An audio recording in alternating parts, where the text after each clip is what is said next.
In serie tra il trevigiano e il veneziano in case e automobili, i carabinieri di Conegliano hanno arrestato 3 malviventi, razziavano soldi e gioielli, i colpi più consistenti a Mareno di Piave e Chiarano. Parlano i familiari dei fratelli Alberto e Francesco Stella, accusati della morte del barista Alessandro Sartore, poi prosciolti a poche settimane dall'archiviazione, lanciano un'associazione contro l'odio social. 8 positivi in 24 ore, il dato migliore degli ultimi mesi in Veneto. Di contro stanno arrivando meno vaccini del previsto, altrimenti per Zaia già ad agosto si raggiungerebbe l'immunità di gregge. Boom di accessi in codice bianco al pronto soccorso, 20% in più rispetto alla media del periodo, ma il gran caldo di questi giorni c'entra fino a un certo punto, spiega il primario. Bar e ristoranti, per i clienti i prezzi sono in aumento, ma i gestori spiegano scelte legate alla concorrenza. Per l'Ascom colpa dei rincari delle materie prime e dei costi di sanificazione. Riapre al pubblico Villa Cazenobio a Santa Bona con ristorante, B&B, libreria per bambini, 3 progetti di Fondazione Cassamarca, anche la realizzazione di un museo dello sport trevigiano. Sicurezza, rinforzi per l'estate dal mare alla montagna, in arrivo anche nel Bellunese, nuove unità per polizia, carabinieri e guardia di finanza. A dare l'annuncio il leader della Lega Salvini.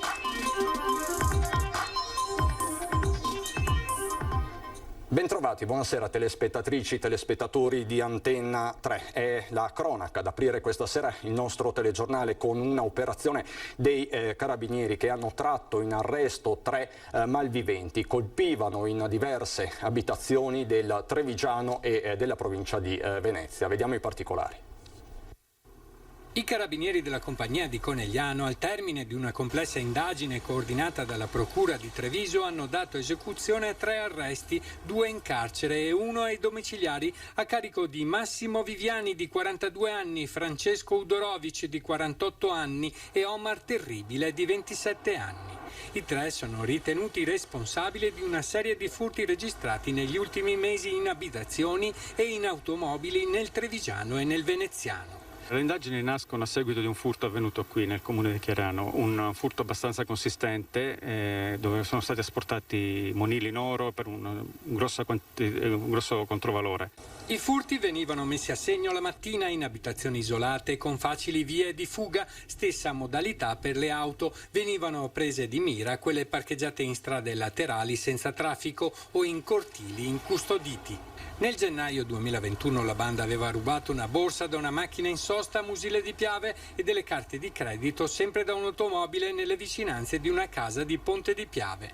Dopo una serie di tentati furti erano riusciti a mettere a segno un altro colpo a San Donà di Piave. Sempre nello stesso comune avevano poi svaligiato un'abitazione dove erano riusciti a prendersi una decina di orologi di marca e dei contanti e una tessera bancomat con la quale avevano prelevato altro denaro. Fondamentale per le indagini l'individuazione dell'auto utilizzata dai ladri. Usavano sempre un Alfa Romeo, notata da vari testimoni, intestata a una donna che aveva intrecciato una relazione con uno degli accusati. Sono state fondamentali le indagini dettagliate svolte dai carabinieri di Conegliano ed altrettanto decisive le segnalazioni dei cittadini, per cui grazie alla collaborazione tra carabinieri e cittadinanza si è potuti giungere ai provvedimenti cautelari nei riguardi degli indagati. Ma i carabinieri stanno eseguendo degli accertamenti anche sull'episodio denunciato da un 27enne di Oderzo che ha riferito di essere stato costretto da 2 auto a fermarsi venerdì sera a Roncadelle di Ormelle e di essere stato aggredito da alcuni individui, almeno 3 armati di spranghe. Il giovane residente a Ponte di Piave si è poi fatto medicare al pronto soccorso. La Procura di Treviso sull'episodio ha aperto un fascicolo per lesioni aggravate e danneggiamento. I carabinieri stanno cercando di capire che legame ci fosse tra i 3 e la vittima. Pare che si conoscessero e che il pestaggio sia avvenuto al culmine di una lite. E torniamo su una vicenda che ha fatto molto discutere. A parlare ora sono i familiari dei fratelli Alberto e Francesco Stella, accusati della morte del barista Alessandro Sartor e poi prosciolti. A poche settimane dall'archiviazione lanciano un'associazione contro l'odio social, ma ci racconta tutto Nicola Marcato. L'incubo per i fratelli Alberto e Francesco Stella è durato 2 anni, trattati da assassini coperti di menzogne e stritolati nel tritacarne social con insulti e messaggi di morte. È stato un lungo periodo di dolore per tutta la famiglia, con prove difficili, dalla carcerazione alla gogna mediatica senza precedenti. La ferita è stata molto profonda e si fatica sicuramente a superare questi momenti che abbiamo vissuto. Una triste vicenda che aveva portato i 2 fratelli a 4 giorni di ingiusta carcerazione revocata dopo l'esito dell'esame autoptico sullo sfortunato barista Alessandro Sartor, deceduto per cause naturali. Gli Stella stanno ricominciando la loro vita, la serenità è tornata, ma la vicenda ha segnato per sempre il loro stato d'animo. Siamo una famiglia unita e quindi abbiamo fatto dell'unione la nostra forza. Ci sono altre persone in situazioni simili alle nostre che invece non ce l'hanno fatta. Assieme allo zio Gianantonio Stella, ex ispettore capo di polizia, morto 10 giorni prima della sentenza di archiviazione, hanno creato un'associazione Liberi dall'odio per combattere ogni tipo di calunnia. Da quest'odio che abbiamo potuto vivere in prima persona, abbiamo voluto, grazie ai nostri familiari, istituire anche un'associazione che combatterà appunto quest'odio. L'associazione Liberi dall'odio si propone quello di entrare nelle scuole con dei professionisti, quindi dei sociologi, degli psicologi che ci aiuteranno, proprio perché questo clima di odio deve uscire dalle nostre vite. Aiuteremo inoltre tutte le famiglie che non hanno la possibilità di affrontare tutto questo e ci promuoveremo inoltre per una proposta di legge. Non ci possono essere nei social dei profili falsi, perché devono essere responsabili delle proprie azioni, di quello che dicono. Veniamo ai temi del Covid. C'è una notizia buona e un'altra cattiva. La buona è che i dati sono in costante diminuzione, c'è un record in tal senso. La cattiva è che arriveranno meno vaccini rispetto a quelli previsti. Il punto di Zaia. Devo anche dire che stiamo finendo il Pfizer, nel senso che il Pfizer abbiamo 40.000 dosi, poco più.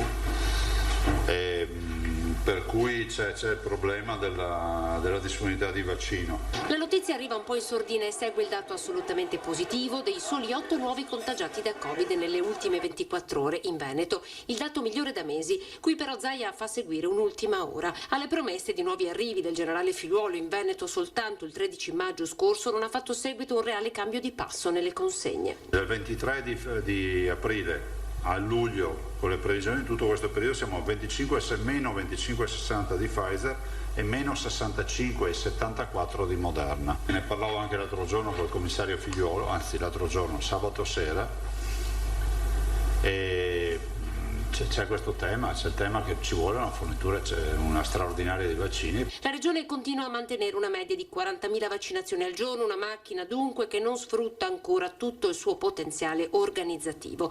Se le forniture corrispondessero alle previsioni, il Veneto, secondo Zaia, potrebbe raggiungere l'immunità di gregge ad agosto. Viste le prenotazioni e tutto, vedo che insomma se riuscisse ad arrivarci un bel po' di vaccini ad agosto il giro di boa lo facciamo. Il Presidente cita l'esempio padovano: dei 7 ricoverati in terapia intensiva, 4 non sono vaccinati, 3 avevano appena effettuato la prima dose. Salgono le percentuali degli immunizzati. Tra vaccinati e prenotati la fascia 60-69 sale all'82,4%, mentre quella dei 40-49 è già al 60,5%.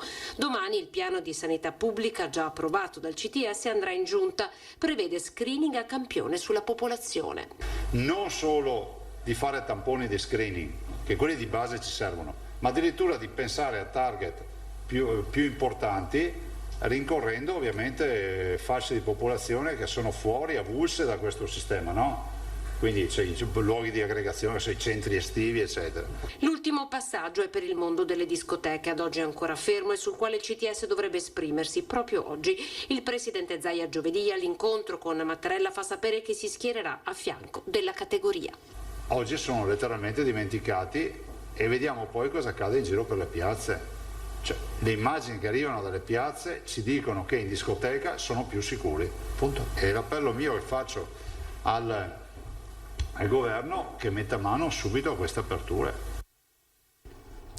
E a proposito, si sta riunendo proprio in questi minuti il CTS, il Comitato Tecnico Scientifico. Due le questioni sul tavolo. La prima, lo avete sentito da Zaia, quello delle aperture per quanto riguarda le discoteche. La seconda, che riguarda davvero tutti, quella relativa all'utilizzo delle mascherine all'aperto. Si va verso una via libera sostanzialmente al loro non utilizzo nel caso ci si trovi all'aperto. E a tal proposito vi interroghiamo questa sera: via le mascherine all'aperto, siete d'accordo, sì o no? Se sì siete d'accordo, il numero è quello verde 0422 16 26691, se no non siete d'accordo il numero è quello rosso 0422 16 26690. La chiamata come sempre è gratuita, l'esito questa sera a Ring.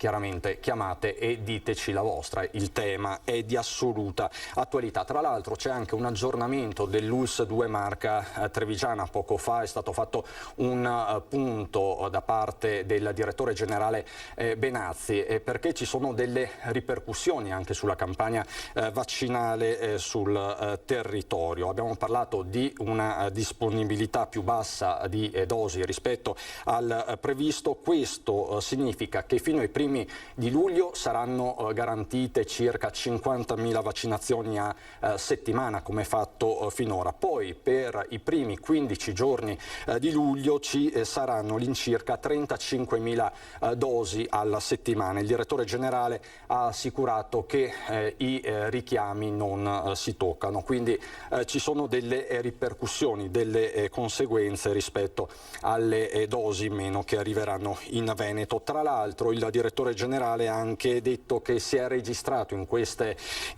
giorni un nuovo decesso Covid in ospedale. Non accadeva da qualche tempo, nelle prossime ore saranno dati ulteriori dettagli. Comunque la situazione, ha assicurato Benazzi, resta sotto controllo. E a proposito di sanità e boom di accessi in codice bianco al pronto soccorso, vediamo perché. Abbiamo avuto circa un aumento percentuale del 20% nei pronti soccorsi di Treviso, Conegliano e Vittorio Veneto, tutti fondamentalmente a carico dei codici bianchi, che non sono, sono dei traumi, per lo più stanchezza, cose diciamo problematiche che noi definiamo minori. Boom di accessi al pronto soccorso in codice bianco con numeri che oltrepassano di gran lunga la media, accessi non legati al caldo di questi giorni che arrivano verosimilmente in un periodo di ripartenza, di aperture, di calo dei contagi e di calo di paura da Covid. Siccome abbiamo parecchi traumi e questo può essere legato al fatto che la gente esce più di casa, e poi sì, probabilmente abbiamo avuto un lungo periodo in cui le persone non hanno potuto venire e adesso, essendo che siamo in area bianca, in zona bianca, c'è meno preoccupazione, quindi c'è più facilità ad accedere al pronto soccorso. Non è che questo sia di per sé una cosa che non va, ci dispiace solo che la gente deve aspettare di più. La preoccupazione va ai tempi di attesa e al trend qualora si mantenessero questi ritmi. Per Vittorio Veneto e Conegliano abbiamo 85.000 accessi all'anno. Se continua questa tendenza, questo trend, supereremo i 100.000 tranquillamente, e a Treviso dai 105.000 soliti si arriverebbe a 125-130.000 se continuasse così con questo andamento. Immancabili con queste temperature le raccomandazioni per tutelarsi dal caldo. Bere tanta acqua, frutta, verdura, queste cose qua, e attenzione per le persone anziane con i farmaci, specialmente quelli che prendono la pressione, bisogna misurarsi un po' più frequentemente la pressione, perché quelle medicine che prendiamo d'inverno adesso rischiano di essere tanto e quindi la pressione scende troppo e le persone possono avere dei disturbi, per esempio delle sincopi o dei malesseri, così.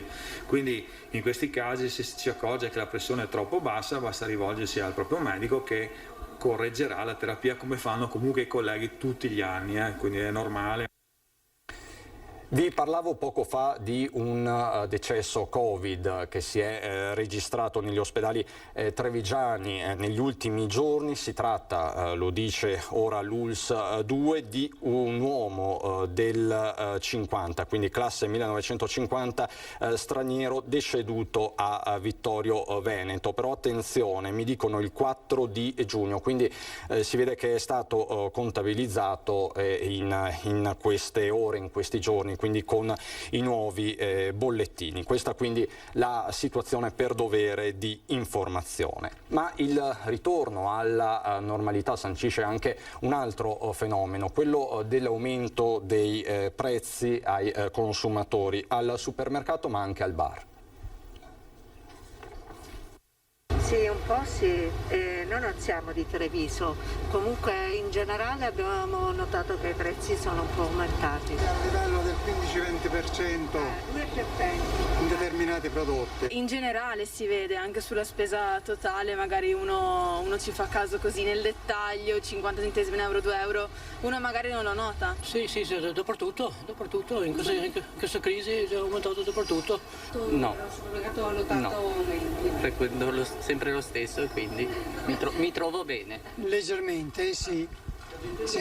Chi lo accetta di buon grado, visto il periodo difficile vissuto da baristi e ristoratori, chi invece ha già annotato prezzi ed è in grado di calcolare l'inflazione, chi distingue tra costo al banco e costo al supermercato.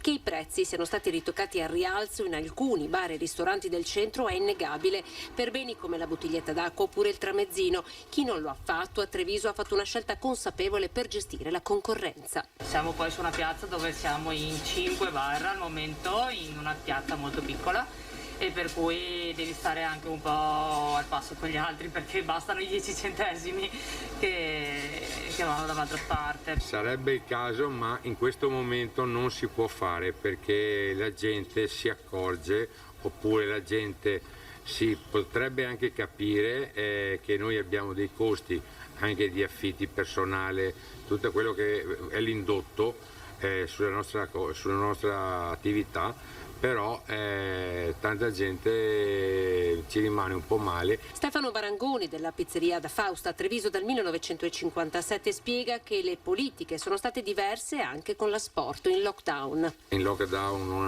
abbiamo fatto le consegne sulle pizze a domicilio senza apportare nessun aumento. Poco più in là, in piazzetta Dolfin, chi ha fatto una scelta precisa e motivata. Non è corretto nei confronti dei clienti, in fin dei conti la crisi, il momento difficile l'abbiamo passato tutti e quindi ci sembrava opportuno restare uguali con i prezzi. A spiegare i perché di questo aumento è anche il presidente di Ascom Treviso Capraro. Sono in aumento i costi delle materie prime, sono in aumento i costi dei trasporti, sono in aumento anche i costi di gestione, i costi di sanificazione, comportano dei costi per le aziende, per cui ci sarà un aumento dei prezzi calcolato, misurato, non in ragione di una volontà di recuperare ciò che si è perso, anche perché ahimè si è perso troppo e non è recuperabile, ma in ragione dei maggiori costi che ci sono. È il presidente di Ascom Confcommercio di Treviso, Federico Capraro, ad ammettere che i prezzi potrebbero aumentare per una serie di motivi legati all'aumento dei costi sostenuti dagli esercenti. Materie prime più costose, ma anche costi di produzione. Capraro conferma il progressivo svuotamento dei centri nel fine settimana a favore delle località turistiche, di pari passo però con un timido aumento del turismo anche straniero in città. Ora il comparto attende le promesse di Draghi, ristori veri, detassazione e rateizzazione del debito. I sostegni sono fermi al 2020. Stiamo aspettando i primi ristori del governo Draghi, che sono i ristori per il 2021, ma soprattutto aspettiamo le misure sulle quali costruire la vera ripartenza, quindi la possibilità di avere un arco temporale molto lungo per rientrare degli impegni che ci siamo assunti per tener duro e per arrivare a questo momento. Riapre intanto al pubblico Villa Ca Zenobio con ristorante, B&B e libreria per bambini. Il progetto prevede anche la realizzazione di un museo dello sport trevigiano. Dimora storica a Santa Buonanuova, Villa Cazenobio apre le porte al pubblico. Dal parco secolare alla predisposizione di 14 stanze in bed and breakfast e 4 mini appartamenti nel corpo centrale del complesso settecentesco, alla ristorazione che partirà con un servizio bistrò per poi entrare a pieno regime con il ristorante, a disposizione per eventi, feste e ricorrenze grazie alla gestione del catering del gruppo 11.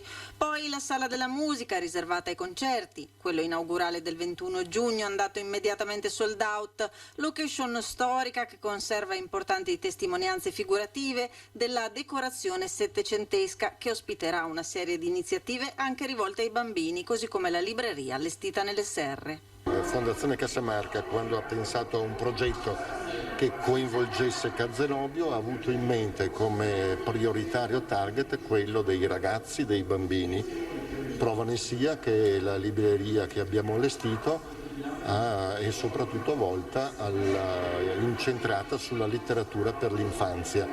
Prossimamente avremo anche l'apertura di una ludoteca e quindi uno spazio per far divertire anche i bambini. In fase di valutazione il progetto di realizzare un museo dello sport di Treviso. A me piacerebbe che almeno vi fosse in potenza, nascosto nella strumentazione dell'informatica di oggi, tutta la storia dello sport trevigiano. Patrimonio che viene valorizzato assumendo una funzione in un'ottica più vasta. Ha una funzione che io ritengo altissima, sociale nostra, nel senso di consentire a tutti i lavoratori nostri, io farò di tutto perché tutti i lavoratori nostri vengano riassorbiti dopo, anche se non hanno più le funzioni che svolgevano un tempo, per la semplice ragione che quelle funzioni non sono più attuali. Adesso per noi c'è la pubblicità, fra poco.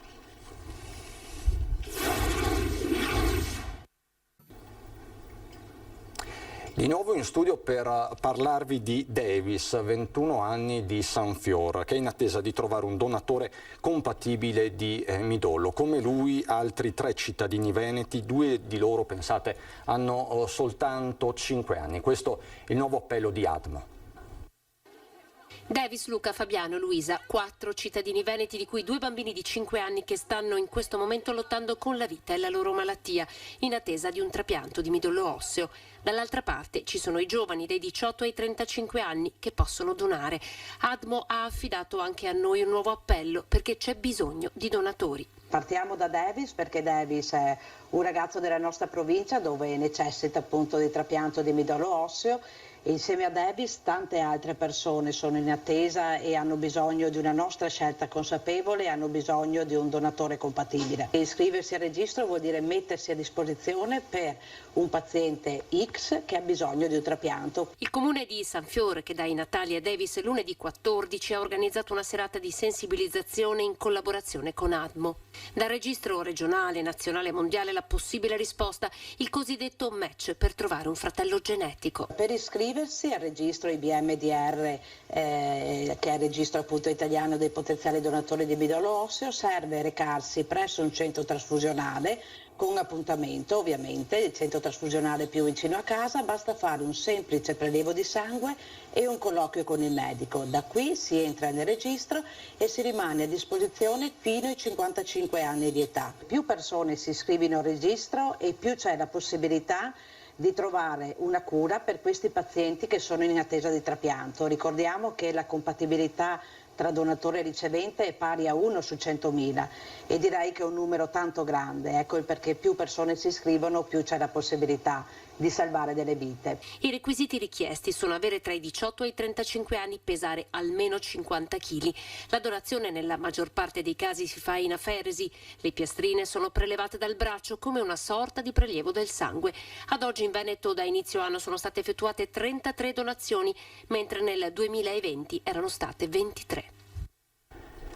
Vi mostro le immagini di una civetta che i vigili del fuoco hanno salvato a San Zenone degli Ezzelini. L'animale si era infilato nella canna fumaria del camino di un'abitazione in via Monsignor Pellizzari. Sono stati proprio i pompieri di Castelfranco Veneto a recuperare l'animale, che sarà ora affidato alle cure del centro di recupero della fauna selvatica. Andiamo adesso a Belluno.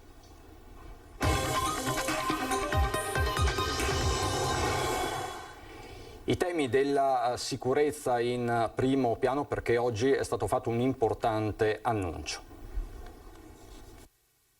Venerdì a Mestre aveva annunciato i rinforzi tanto attesi sul litorale e su quelle spiagge teatro della movida selvaggia. In queste ore è stata la volta della montagna. L'annuncio del leader della Lega Matteo Salvini, azionista del governo Draghi, è arrivato in tarda mattinata. 15 fra donne e uomini in divisa, in più nel bellunese in vista della stagione turistica. La richiesta di rinforzi, l'ultima della serie, era arrivata nell'aprile scorso dal sindacato bellunese di polizia. C'è un assoluto bisogno perché, come abbiamo recentemente segnalato, ci sono degli uffici che sono in carenza di personale, quindi in estrema sofferenza. La questione calda è quella della viabilità lungo le valli e il presidio del territorio al di là dell'estate. Questo è una boccata d'ossigeno per un periodo particolarmente critico, però è anche vero che terminato il periodo vacanziero rimangono poi gli effetti di uffici che sono con un organico ridotto all'osso. Mi riferisco soprattutto alla specialità della polizia stradale, quindi ben venga sicuramente questo dispositivo di rinforzo, ma noi puntiamo e lavoriamo perché vengano assegnati in forma stabile. E su questo fronte c'è l'impegno della Lega Provinciale con il senatore Paolo Saviane. Lavoreremo con il Viminale per garantire continuità di azione, assicura. Collegata per Saviane anche la partita del mantenimento della caserma dei Carabinieri di Gosaldo, punto di riferimento per il quale si sta mobilitando l'intero territorio. È uscito di strada in maniera autonoma, il veicolo si è capovolto nei pressi di Anzou di Feltre. Fortunatamente la ridotta velocità ha evitato gravi conseguenze per un giovane di 19 anni. Questo il risultato, vedete le immagini sul posto, sono intervenuti i carabinieri e i vigili del fuoco. Torniamo sulla questione delle mascherine all'aperto. Vi dicevo che in questi minuti si sta riunendo il comitato tecnico scientifico, ma ovviamente il dibattito è aperto anche fra i bellunesi. È ora di dire addio alle mascherine, sì o no? L'opinione dei bellunesi si divide tra chi spera di toglierle al più presto, chi confida nel buon senso e chi preferirebbe aspettare un po' per scongiurare eventuali altre ondate di contagi. Io sono pro l'uso delle mascherine negli ambienti al chiuso, però penso che all'aperto sarebbe meglio toglierle, a meno che non si sia in situazioni di rischio, se no lì va bene tenerla. Sicuramente da una parte è meglio per tutti, però dall'altra secondo me bisognerebbe tenerla finché non siamo sicuri che tutto sia finito. Sicuramente sotto un certo punto di vista è una liberazione, soprattutto d'estate, perché col caldo diventano un po' fastidiose, però sì, fino a prima che arrivasse questo caldo molto afoso, se devo essere sincero non me la sono mai vissuta male la mascherina, anzi non mi ha dato alcun fastidio tenerla su. Sono a favore, specialmente andando fuori, se ci sono assembramenti è giusto tenerla, però se sei fuori, se sei isolata, se vai a fare una passeggiata, sia giusto levarla. Io la levo e poi la metto quando incontro gente. Intanto in queste ore il parere del CTS e poi le date di quando cadrà l'obbligo di indossarle all'aperto. Tutti gli aggiornamenti sul fronte questa sera a Ring a partire dalle 21:15. In studio ci saranno Marco Della Pietra, Fratelli d'Italia, sindaco di Spresiano, Alex Bazzaro, deputato della Lega, Giannino Venerandi, vicepresidente del Silba Veneto, dei locali da ballo, Alessandro Luigi Bisato, segretario del Partito Democratico Veneto. Ci sarà poi un'intervista del nostro vice direttore Ferdinando Avarino all'economista Carlo Cottarelli. Tutto questo questa sera a Ring a partire dalle 21:15. Ci sono le previsioni del tempo, buon proseguimento di serata.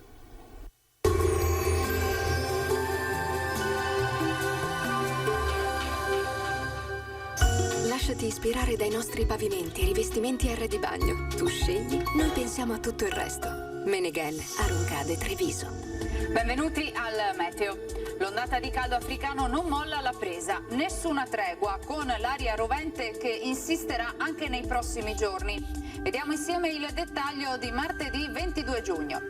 Sul Veneto l'alta pressione ci regala una giornata ampiamente soleggiata, il cielo sarà sereno o velato, salvo per il possibile sviluppo di cumuli sulle zone montane. Precipitazioni in genere assenti, tuttavia non si esclude qualche locale acquazzone nel corso del pomeriggio sui rilievi. Temperature bollenti, minime tra 19 e 23 gradi, valori massimi compresi invece tra i 28 e i 34 gradi. Ci spostiamo ora sul Friuli Venezia Giulia, dove avremo una giornata soleggiata dappertutto. Anche qui il cielo si presenterà sgombro da nubi e senza piogge. Temperature minime tra 19 e 24 gradi, valori massimi invece sui 29-33 gradi. Infine uno sguardo alla situazione del Trentino Alto Adige, dove non cambia lo scenario, sarà soleggiato un po' su tutti i settori, lo vedete, al massimo con qualche velatura. Temperature minime intorno ai 20-21 gradi, massime infine sui 32 gradi all'incirca. Dal meteo di Antena 3 per ora è tutto, grazie per l'attenzione, arrivederci al prossimo aggiornamento.